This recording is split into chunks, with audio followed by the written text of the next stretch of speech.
Once upon a time, there lived two poor widows named Ozioma and Obum. Ozioma was the first wife of her late husband Chimobi, whilst Obum was his second wife.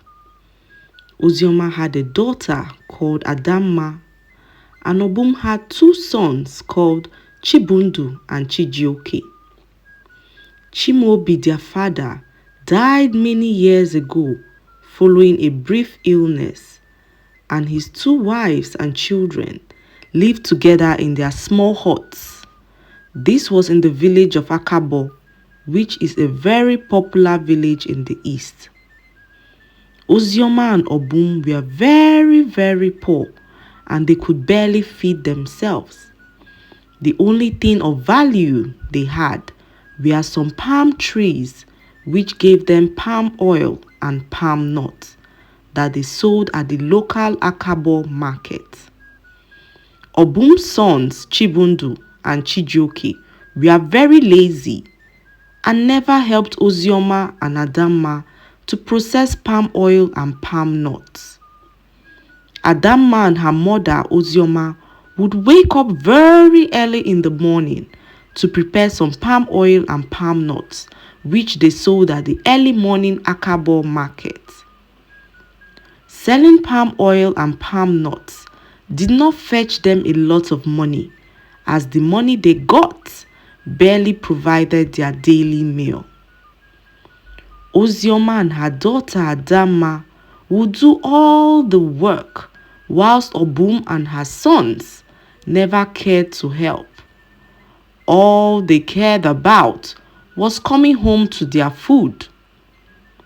One early morning, Ozioma and Adamma finished preparing the palm oil and nuts, and Adamma noticed that her mother was so exhausted, so she encouraged her to stay at home and rest instead, while she goes to the early morning market to sell the palm oil and nuts herself.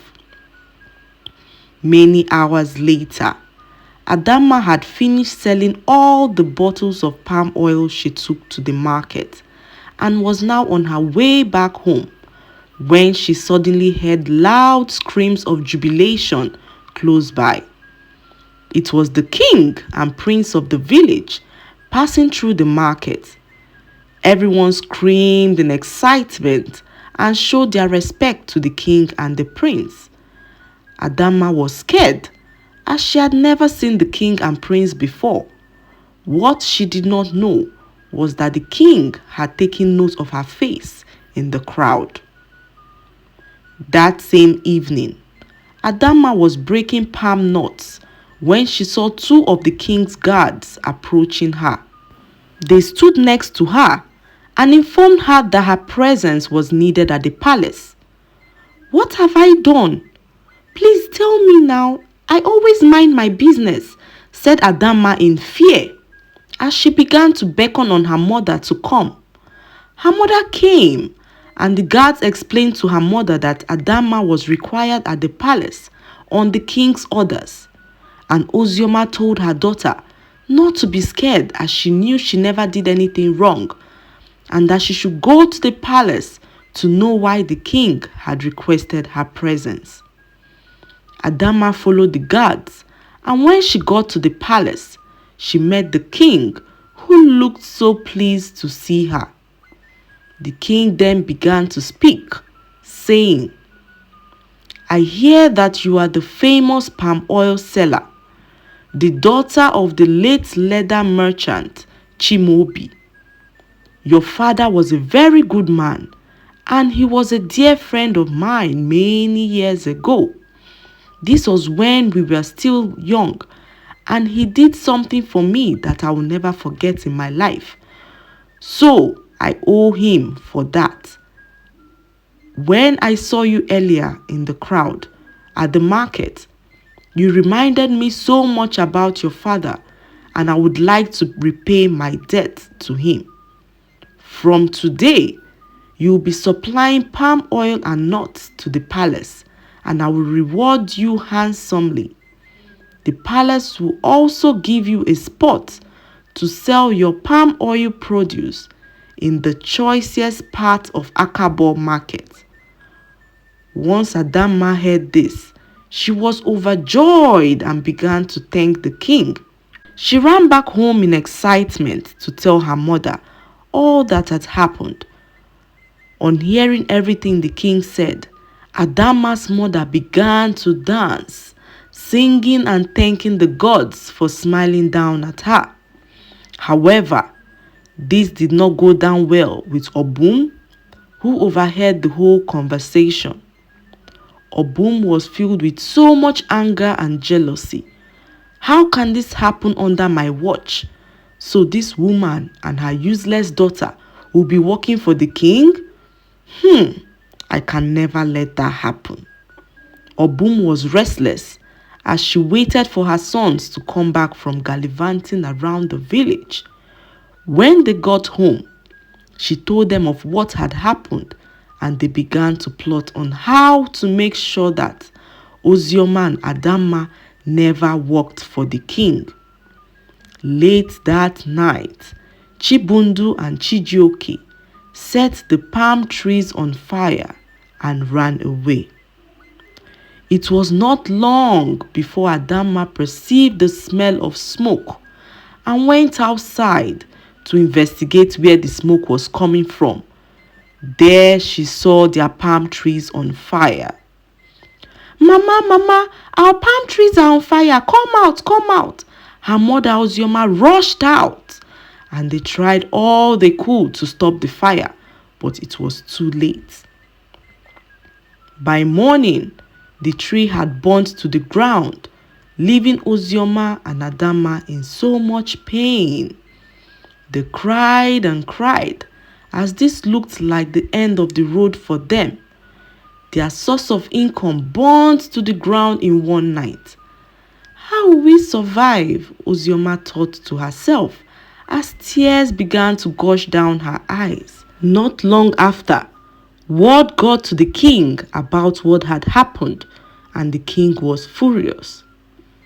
The king called a meeting of all the villagers as he was hell-bent on finding out who had done this to Adamma and her mother Ozioma. Immediately, the village priest brought out the calabash of truth, and everyone took turns to talk into the calabash. With the calabash of truth, no one could tell a lie into the calabash, because instead of lying, the calabash made the person to tell the truth instead. So the villagers took turns till it got to the turn of Chibundu. As he began to speak into the calabash, he tried so hard to lie, but all he could say was the truth. He revealed that it was their mother Obum who put them up to it. Adamma and her mother Ozioma were shocked, as they never thought that Obum would ever do such a thing to them. On hearing this, the king was so disappointed, as he also had plans for Obum and her sons. When the king found out that his old-time friend, their father, married 2 wives and died, he thought so much about how he could repay him for what he did for him long time ago. So he decided to take care of his families, as he heard they were very poor.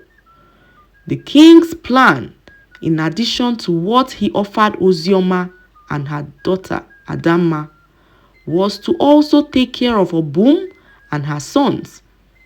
The king planned to make Chibundu and Chijioke his chief overseers in the palace, who would be in charge of the king's palace. As chief overseers, they would have to live in the palace with the king. This offer was way better than the offer the king gave to Adamma. But on seeing what they did to Adamma and her mother Ozioma, the king changed his mind and sent them away from the palace angrily. The king then turned to Adamma and her mother and offered them the job of chief overseers of the palace, since the palm trees have been burnt to the ground and they could no longer produce palm oil and nuts for the palace.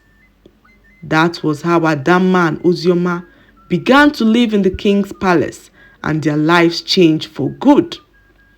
The lesson to be learned from this story is that we should not be envious of other people's achievements. Be sincerely happy for people because you do not know what God has in stock for you. I hope you enjoyed this story. Please like, subscribe, and leave a comment. It helps us grow our channel. I'll see you in our next story.